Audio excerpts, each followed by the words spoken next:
Hey everyone, welcome to our next episode where we are talking all about layers of learning. So, Proverbs 1:7 says, "The fear of the Lord is the beginning of knowledge. Fools despise wisdom and instruction." Proverbs 1:5 says, "Let the wise hear and increase in learning, and the one who understands obtain guidance."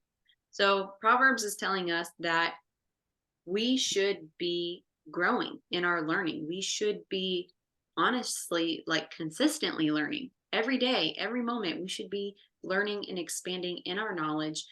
How? It all starts at the root of the fear of the Lord, that we are not truly learning the things that matter if we don't first have the fear of the Lord, if we don't first have reverence and awe for God. Because, sure, you can read a book on US history, or you can learn a lot about, how money works or how this world goes round, and our own knowledge, our own understanding could be a super intelligent person. But that is not equivalent to the wisdom that holds eternal value.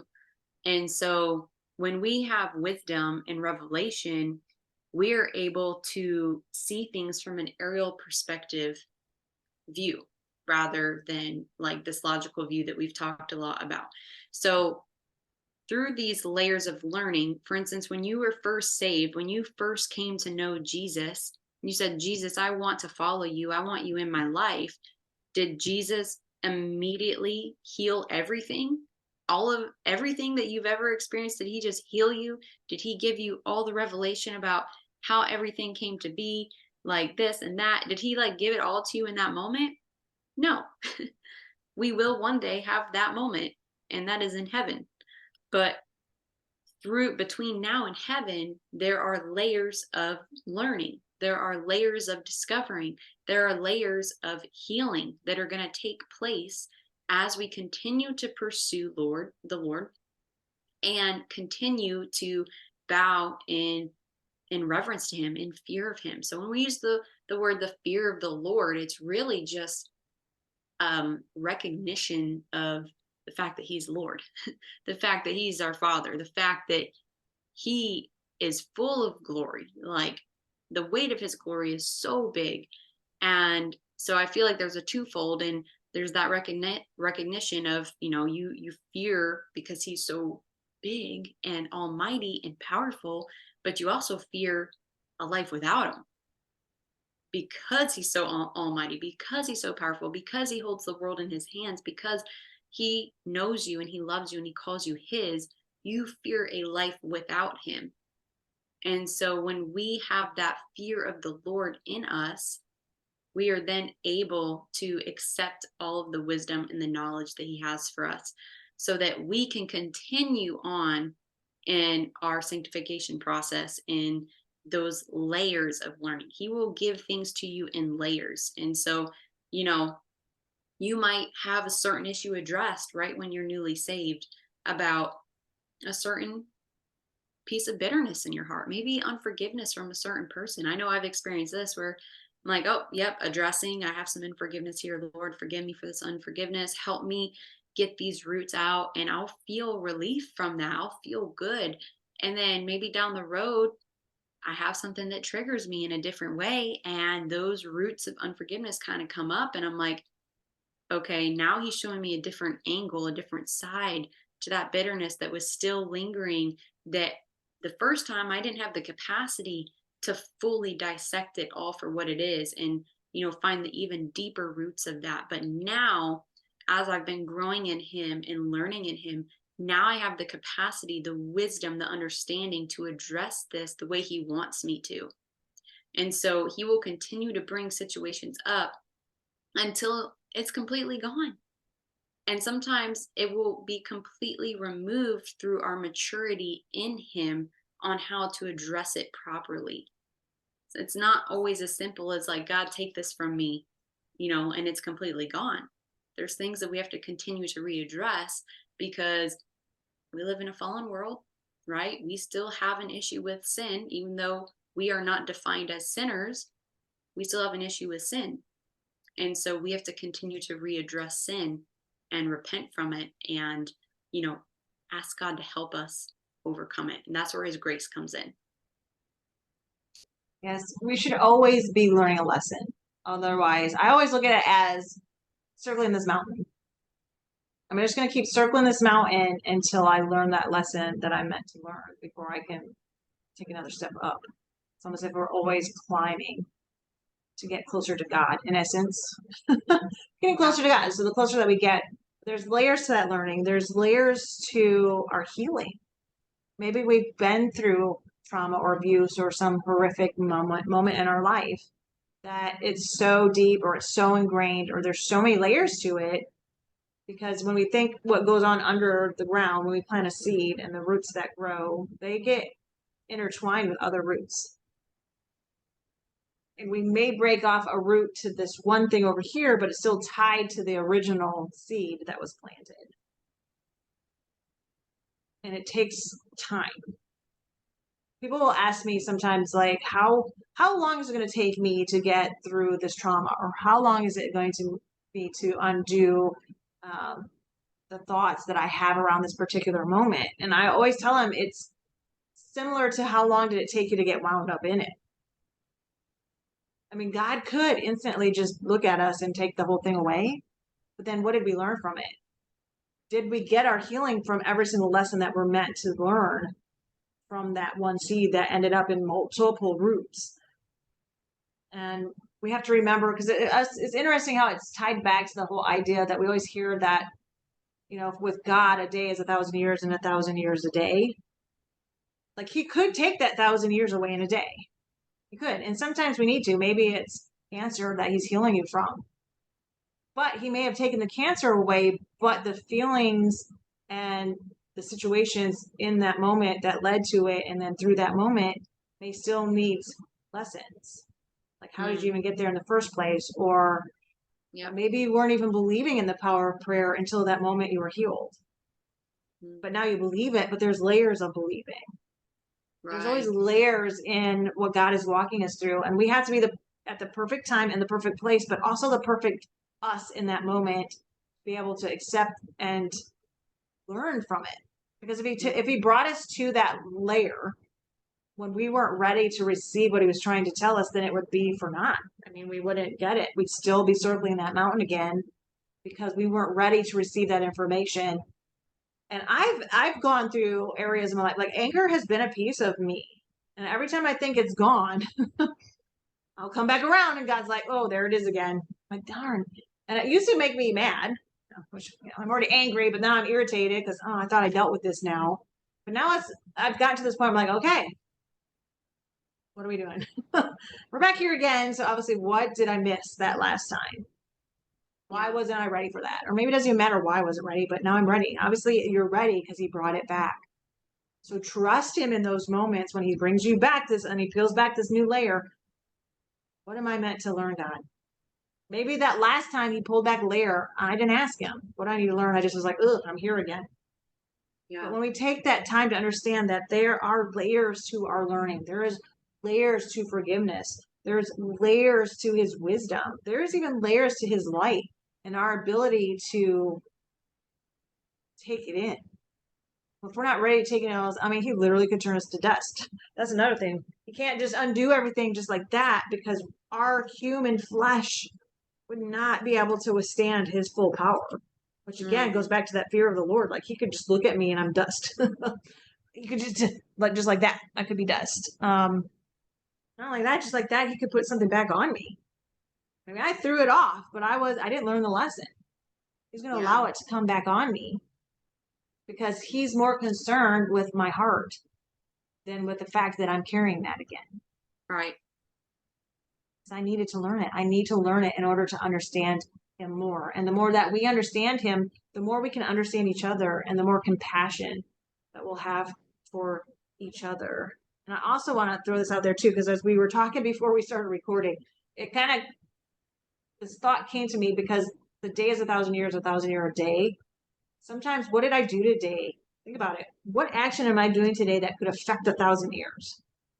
that could affect my life for 1,000 years. And if we start looking at our choices a little deeper, like what is this actually going to cause? And is it going to keep causing something to keep causing something to keep causing something? Do I really want that? Is that something I really want to choose by doing this one thing on this Yeah. one day? Back to that moment where you mentioned he cares more about your heart than what you're carrying. That's because he knows that you're not going to carry that thing forever, but you'll carry your heart forever. Whenever we die and we go to heaven, like we're carrying our heart into heaven with us. What is in your heart? What do you got up in there that you need to really sit and dissect with God? And sometimes he will place certain places in certain circumstances or put certain things on us so that we address it. Because if we are not put in a certain place of pressure at times or a certain place of hardship at times, and we're just constantly living in cush comfort, we're never addressing our heart because we're just like, cool, we're chilling it. I recently had a conversation with a friend where I said, your true character is not exposed when you're around good people. Your true character is exposed when you're around not good people, when you're around the people that push your button, when you're in circumstances that freeze you with fear or whatever it may be. That is where your true character is exposed. And so if you constantly are pointing the finger at certain situations in your life, certain people in your life, if they would only this, if this would only that, and you're never pointing the finger at yourself, nothing about your circumstances or those people are going to change until you change. And they still might not change, but your perspective will change, and you'll no longer carry the weight or the burden of that person's presence or of the situation because your heart changed. And so that is just a glimpse of what, a layer can look like when you're peeling back that layer in our hearts. We're constantly peeling back layers and we're honestly cracking all the calluses that we've developed through our sin and through our bad choices. We're cracking all these calluses off of our hearts so that the truth of God and his heart can be completely revealed in purity through our hearts. That is the ultimate goal, is for an alignment to happen within us, for our hearts to be aligned with his heart, and all those hard calluses can be cracked away. That's what we want. And that takes layers. It can't happen all at once. It's not like we can just take a big old hammer and friggin' crack it all off and it just all crumbles and goes away. Because like you said, Lori, we would probably crumble to dust. Like that would be a lot for us to just take as human flesh. So God has a process of sanctification where he can peel back the layers little by little by little. And he can address each heart issue that we have at a time, at the right time, in the right place. And that way we're truly delivered from it. We're truly healed from it. Because sometimes, like Lori said, we are actually healed from a certain pain or a certain physical, issue, whatever it may be, but our belief hasn't healed yet.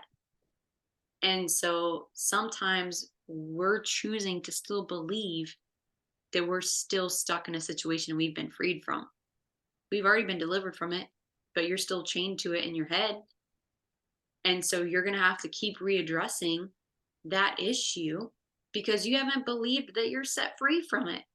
And so God's going to peel back the layers and help you find the root of that fear, help you find the root of that deceit that is still holding you in invisible chains that you're not even tangibly chained to anymore. Like you've been free.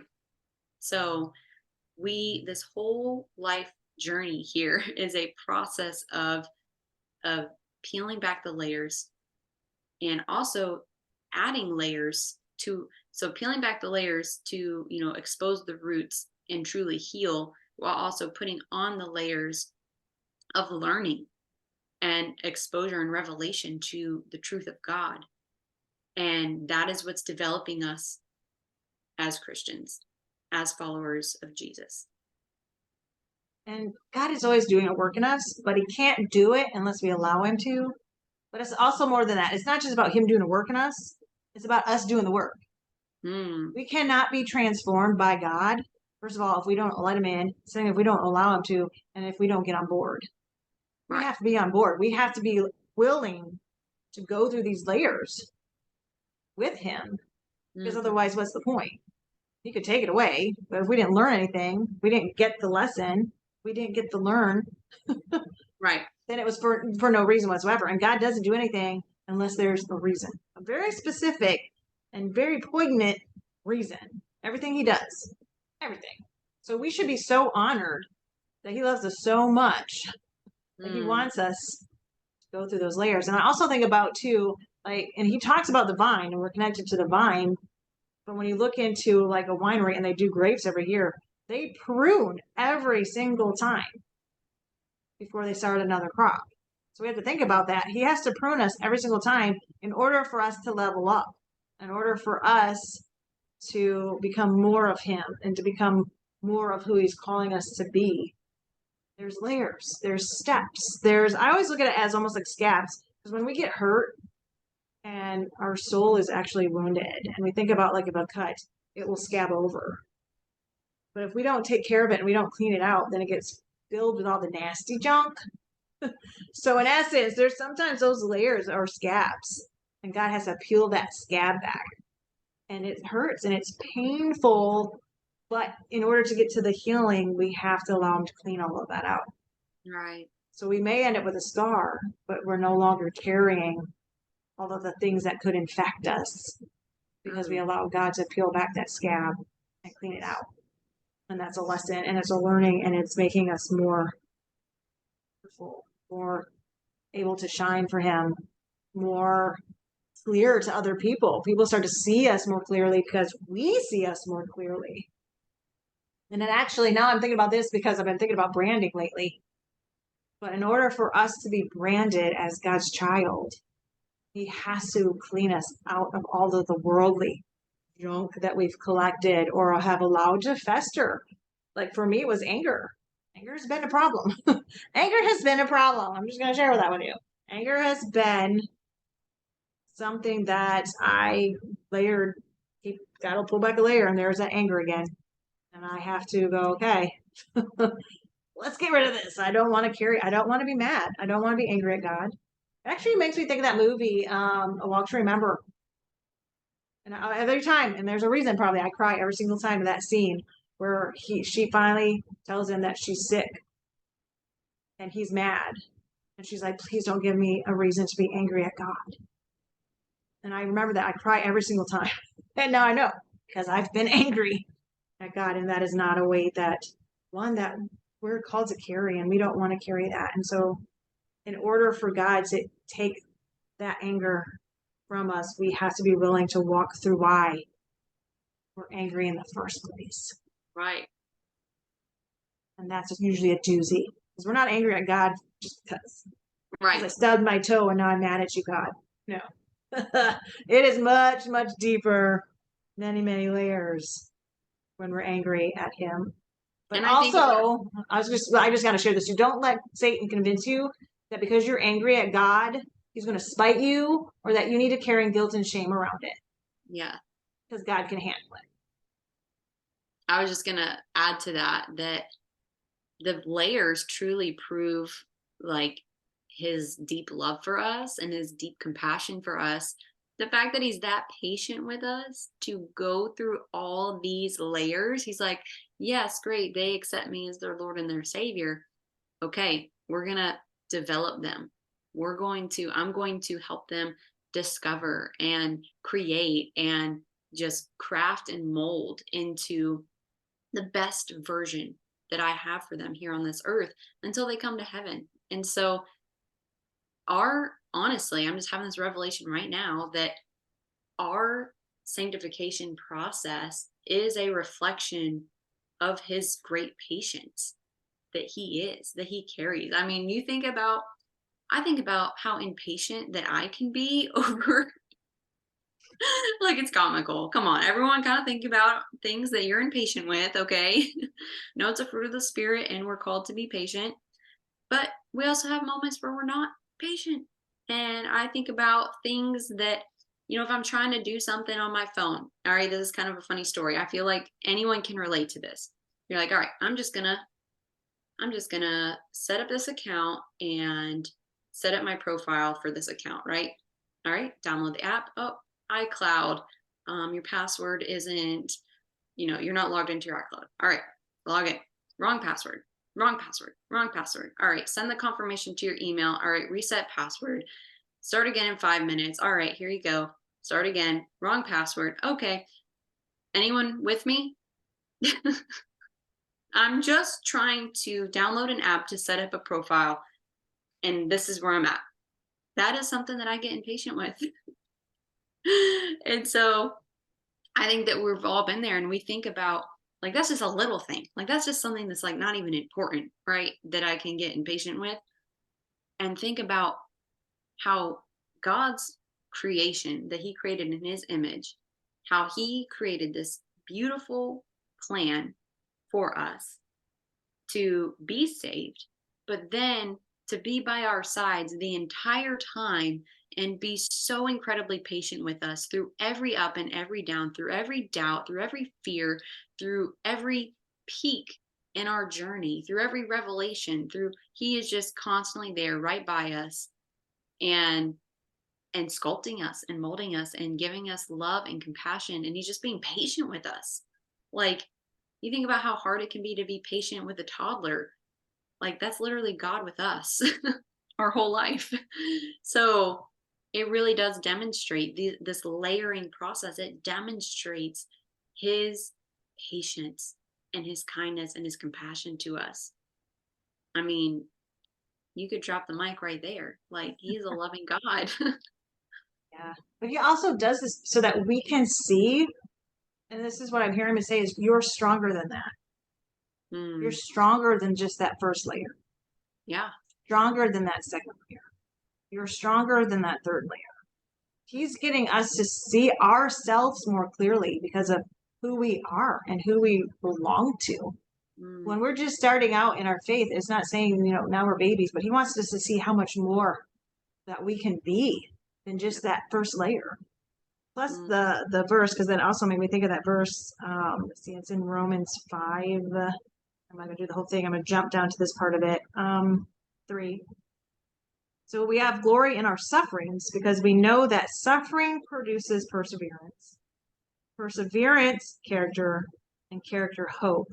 And hope does not put us to shame because God's love has been poured out into our hearts through the Holy Spirit who has been given to us. He's trying to show us, look what you can do. That is one of the things when I complain about, oh my gosh, I've gone through all this stuff. Why do I have to go through all this stuff? God, I don't get it. But he always reminds me, but look at who you've become right. because of all of the things that you have gone through. Look what you have become. See who you actually are. Yeah. You're stronger than you know. Yeah.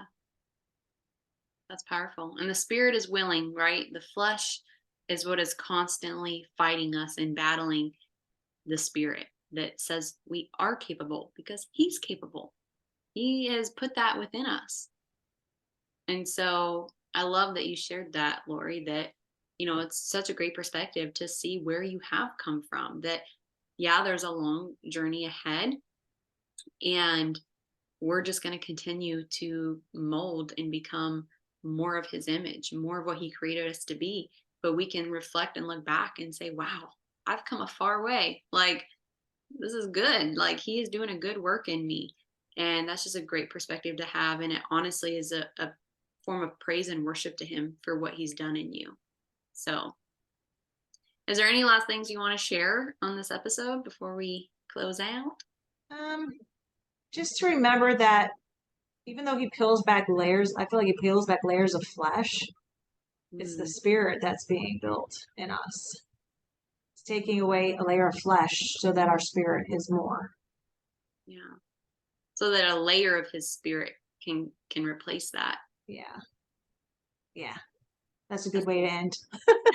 Yeah, that's good. All right, you guys. Well, thanks so much for tuning in. Hope you learned so much from this episode, and we look forward to having you on our next one.